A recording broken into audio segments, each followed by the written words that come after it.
एक बार सब्त के दिन प्रमुख फरीसियों में से किसी के घर यीशु भोजन पर गया।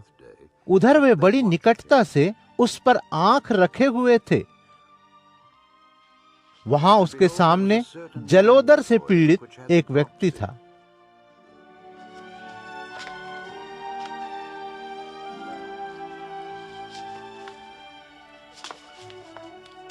यीशु ने यहूदी धर्मशास्त्रियों और फरीसियों से पूछा, सब्त के दिन किसी को निरोग करना उचित है या नहीं?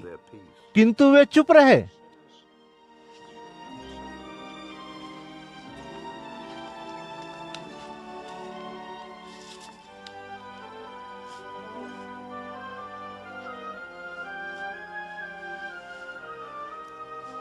सो यीशु ने उस आदमी को लेकर चंगा कर दिया और फिर उसे कहीं भेज दिया।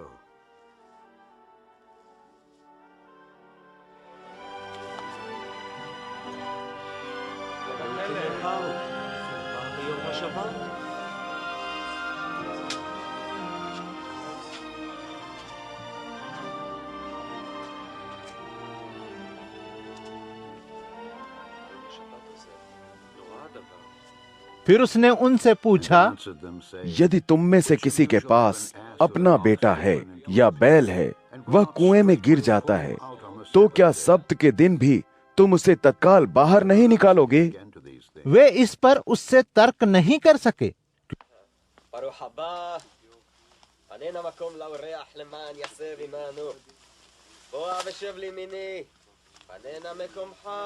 क्योंकि यीशु ने यह देखा कि अतिथिजन अपने लिए बैठने को कोई सम्मानपूर्ण स्थान खोज रहे थे, सो उसने उन्हें एक दृष्टांत कथा सुनाई।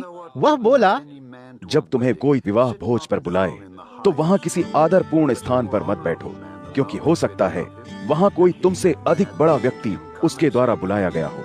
फिर तुम दोनों को बुलाने वाला तुम्हारे पास आकर तुमसे कहेगा, अपना यह स्थान इस व्यक्ति को दे दो, और फिर लज्जा के साथ तुम्हें सबसे नीचा स्थान ग्रहण करना पड़ेगा।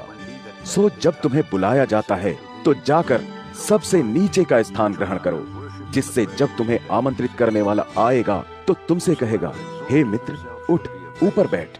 फिर उन सब के सामने जो तेरे साथ वहां अतिथि होंगे तेरा मान बढ़ेगा, क्योंकि हर कोई जो अपने आप को उठाएगा उसे नीचा किया जाएगा, और जो अपने आप को नीचा बनाएगा उसे उठाया जाएगा।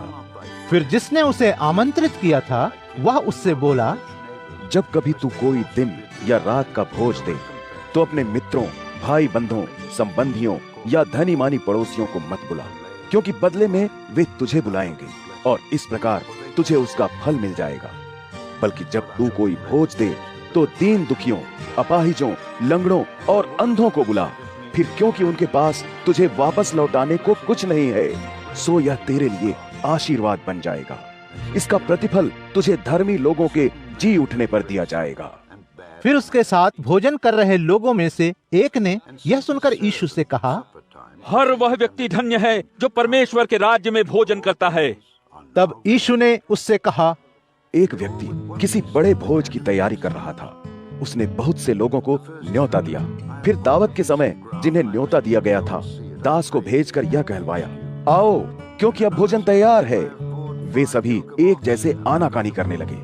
पहले ने उससे कहा, मैंने एक खेत मोल लिया है, मुझे जाकर उसे देखना है, कृपया मुझे क्षमा करें। फिर दूसरे ने कहा, मैंने 5 जोड़ी बैल मोल लिए हैं, मैं तो बस उन्हें परखने जा ही रहा हूँ, कृपया मुझे क्षमा करें। एक और भी बोला, मैंने पत्नी ब्याही है, इस कारण मैं नहीं आ सकता। सो जब वह सेवक लौटा तो उसने अपने स्वामी को ये बातें बता दी। इस पर उस घर का स्वामी बहुत क्रोधित हुआ और अपने सेवक से कहा, शीघ्र ही नगर के गली कूचों में जा और दीनहीनों, अपाहिजों, अंधों और लंगड़ों को यहाँ बुला ला। उस दास ने कहा, हे स्वामी, तुम्हारी आज्ञा पूरी कर दी गई है, किंतु अभी भी स्थान बचा है। फिर स्वामी ने सेवक से कहा, सड़कों पर और खेतों की मेढ़ों तक जाओ और वहां से लोगों को आग्रह करके यहाँ बुला लाओ, ताकि मेरा घर भर जाए।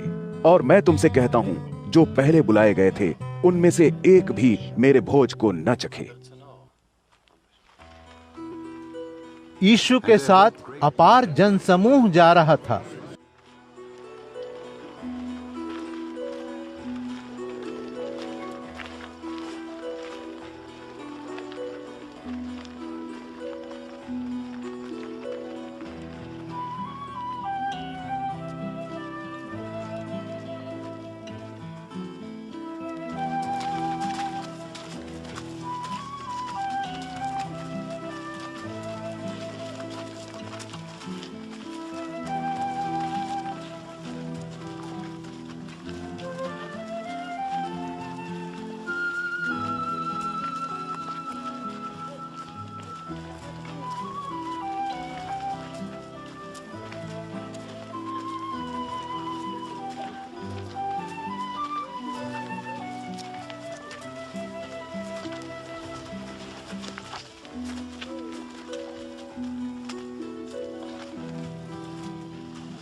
वह उनकी तरफ मुड़ा और बोला, यदि मेरे पास कोई भी आता है और अपने पिता, माता, पत्नी और बच्चों, अपने भाइयों और बहनों और यहाँ तक कि अपने जीवन तक से मुझसे अधिक प्रेम रखता है, वह मेरा शिष्य नहीं हो सकता।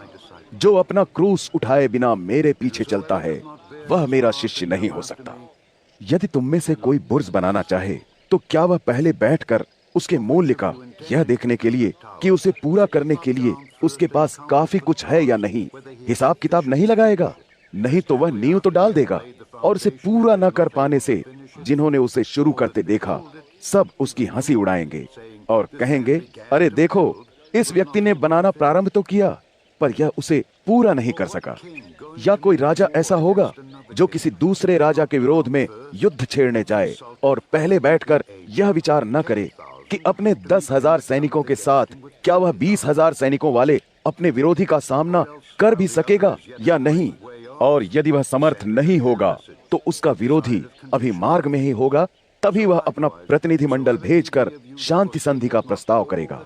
तो फिर इसी प्रकार तुम में से कोई भी जो अपने सभी संपत्तियों का त्याग नहीं कर देता, मेरा शिष्य नहीं हो सकता। नमक उत्तम है, पर यदि वह अपना स्वाद खो दे तो उसे किसमें डाला जा सकता है? न तो वह मिट्टी के और न ही खाद की काम में आता है। लोग बस उसे यूं ही फेंक देते हैं। जिसके सुनने के कान हों वह सुन ले।